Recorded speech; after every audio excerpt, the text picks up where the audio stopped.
Gising ng umaga, wala pa yatang panaginip-inip. Hindi na magkakape, baka maipit pa sa traffic. Dalangin ng almusal, kailangan maghapit. Kahit ang sahod ay kulang pa sa isang buwan pang budget. Nakatingin sa malayo habang lulan ng bus. Hindi napapansin ang ulan na lumalagas. Last napapaisip kung tinamaan ba ng tagmalas o sadyang kailangan ng swerte pag nakatira ka sa Pinas. At kung minsan sa gabi naisip kong sumigaw, hayaan ng lahat at tuluyan bumitaw. Pero naisip ko bakit ako ayaw, kung pagsapit ng umaga may liwanag na matatanaw. Kaya tibayan ang isip kasama ang puso.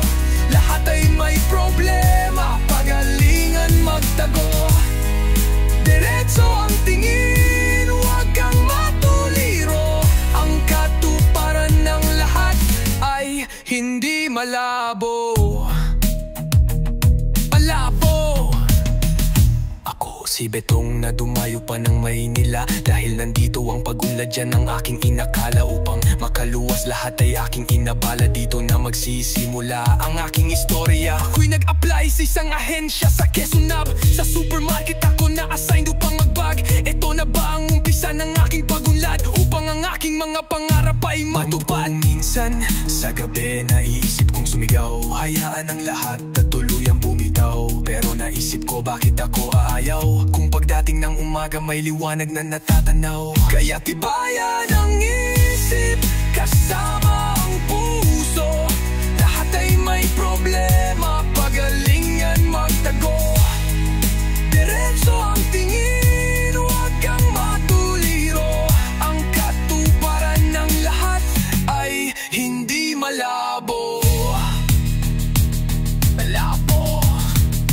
Pero bakit boss ko ang kahera, boss ko ang bisor, boss ko rin ang kawag, piling tagapagmana ng mall na pagkago? Ang sarap sanang magmaktol para silang aso, nagpapalakasan ng tahol. Pero bakit boss ko ang kahera, boss ko ang bisor, boss ko rin ang kawag, piling tagapagmana ng mall na pagkago? Ang sarap sanang magmaktol para silang aso, nagpapalakasan ng mga tahol. Kaya tibayan ang isip kasama ang puso. Lahat ay may problema, pagalingan magtago. Diretso ang tingin, huwag kang matuliro.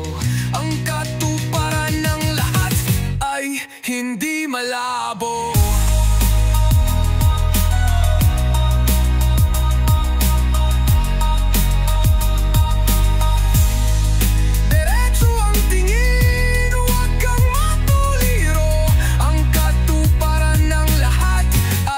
Hindi malabo.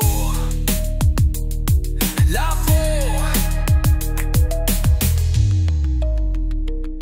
Kaya po, diretso ang tingin, huwag kang matuliro.